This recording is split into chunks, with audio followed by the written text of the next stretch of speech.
a commencé la ferme vraiment en 2010, la planification même un peu 2009, qu'on a décidé, on ferait un champ de canneberge parce qu'on avait beaucoup de voisins qui étaient dans la canneberge, qui nous encourageaient, qui nous supportaient de toutes sortes de façons au niveau connaissance, parce que c'est quand même très technique comme culture. Puis on avait un beau champ qui était là avec l'eau, le sable et tout ça sur place, qu'on s'est dit, oui, on a vraiment un milieu approprié pour de la canneberge. On se lance, mais avant d'avoir les approbations, les plans, le financement, etc., je dirais que ça a pris 2 ans presque. On a planté les canneberges en 2011. Ouais. Donc, en 2012, c'est une croissance, il n'y a pas de récolte. 2013, ça a été la première récolte. Ouais. Donc, on est en 2015, c'est notre 3e récolte seulement. Puis, c'est notre plus grosse récolte à date, je dirais, probablement. On devrait être près de 23 000 livres à l'heure, je crois. Ouais. On a hâte de voir les chiffres en fin de journée aujourd'hui. Puis, il y a toutes sortes de projets dans l'air. La ferme est petite pour l'instant, c'est un bassin de 10 acres. Notre intention, c'est de grandir un petit peu éventuellement quand les conditions seront bonnes pour qu'on puisse tous les deux être fermiers à plein temps, parce que pour l'instant, on est des fermiers temps partiel. Moi, j'ai un travail à plein temps, Nicole aussi. Donc, la ferme, c'est un petit à côté, mais éventuellement, ça va être notre gagne-pain principal. Il y a 2 façons de récolter. Il y a une façon, comme tout de suite, dans l'eau, avec des pompes et tout ça. C'est ultra rapide parce que les fruits sont flottés, donc on se sert des principes naturels d'un fruit qui est plein d'air, qui flotte bien. On les pompe directement dans un camion à une vitesse assez rapide pour s'en aller directement à l'usine. C'est des fruits qui sont destinés à la transformation parce qu'ils sont récoltés dans l'eau. Ils ne se conservent pas très longtemps, peut-être une semaine au frais, là. Mais après ça, ils commenceraient à pourrir. Donc c'est tout de suite congelé, puis ça va servir à faire du jus, ça va servir à faire des produits transformés, confitures, etc., de canneberge. Donc, ce n'est pas des fruits qui sont destinés pour être sur les tablettes des épiceries. Ça, c'est un produit qui est récolté à sec. Pour l'instant, nous, on ne fait pas de récolte à sec.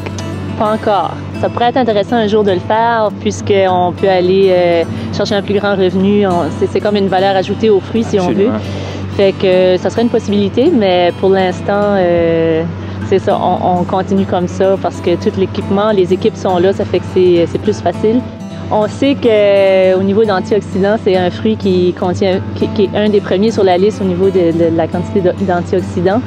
Puis, donc, qui est quand même assez prisé. On connaît les propriétés des antioxydants, que ça combat ou ça peut aider à combattre le cancer. Et l'autre aspect aussi qui est beaucoup connu, c'est l'effet protection contre certaines bactéries. Il y a beaucoup de gens qui le prennent régulièrement pour le tract urinaire, toutes les conduits urinaires, parce que ça évite des infections. La canneberge a des propriétés qui combattent certaines bactéries qui s'accrochent sur les parois de nos vaisseaux internes. Donc ça, c'est vraiment une fonction importante. On a même mis en Europe, ils en ont beaucoup dans la dentifrice, parce que ça a des propriétés antibactériennes, encore une fois. On s'en sert dans des produits comme ceux-là. Puis les nouvelles choses qu'on vient d'entendre, qui est vraiment intéressant, je ne sais pas si vous avez entendu parler des microbiotes, de toute la flore intestinale qu'on a. Un des produits qui est prisé pour arriver à des équilibres au niveau des microbiotes, ce qui est très important pour tout le système immunitaire, la santé générale, c'est la canneberge et d'autres petits fruits, mais la canneberge étant un des premiers de ces produits-là qui sont extrêmement importants pour notre flore. Donc, il y a toutes sortes de vertus, ça c'est sûr. C'est une plante vivace. La première chose, je dirais que c'est une Ericacea, c'est la famille du bleuet. Donc, les gens sont habitués à voir ces plantes-là dans nos régions. C'est des régions plutôt fraîches, froides, tempérées. La canneberge pousse très bien dans nos régions.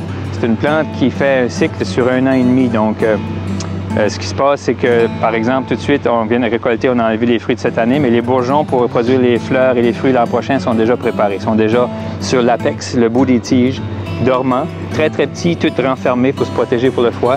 Puis dès le printemps l'année prochaine, ces bourgeons à fruits-là vont se développer et devenir une fleur. D'autres bourgeons vont devenir des tiges végétatives pour éventuellement produire d'autres bourgeons à fleurs, puis le cycle continue comme ça. Les gens nous demandent tout le temps, ça pousse dans l'eau, ça pousse dans l'eau, ça pousse. Puis là, ils viennent voir la récolte parce que c'est le moment le plus beau mais ça pousse, c'est rare que c'est dans l'eau comme ça. C'est dans l'eau 2 fois dans l'année.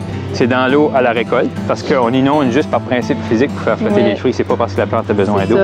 Puis l'autre occasion, c'est l'hiver. On va faire une immense patinoire ici. Pourquoi? Parce que sous la glace, la température va peut-être être -4, -5 au lieu d'être -30. Donc c'est vraiment pour protéger les bourgeons, justement les petits bourgeons à fruits qui vont donner des fruits l'an prochain. Ça va dormir comme ça jusqu'au printemps. On enlève l'eau au printemps, puis la croissance reprend. Puis on décolle, ça va être inondé seulement à la récolte l'année suivante.